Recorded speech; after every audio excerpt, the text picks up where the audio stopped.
All right, Dr. Jaffe, one of our customers writes in and asks if you would please provide feedback on low dose immunotherapy.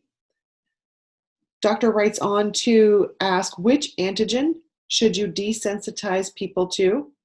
Would it be helpful to combine the LRA test with that?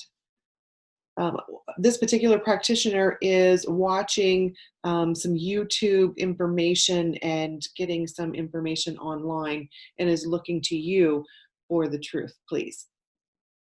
Well, I am kind of familiar with this issue because when I was asked to assume the leadership of the Princeton Bio Center in the early 1990s, we already had the LRA by ELISA Act ex vivo cell culture to give you functional and predictive information about what to eat and what to avoid in a rather global sense.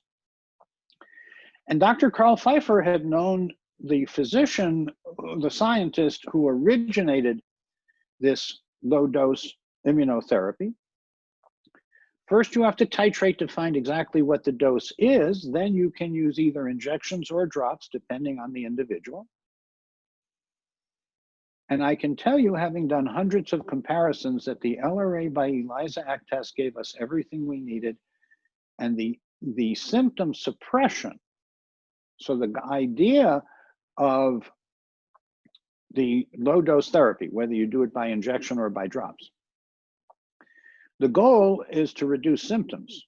You do not desensitize the person. They are still as immunologically sensitive and burdened, but with the help of the drops or the shots, you can reduce symptoms.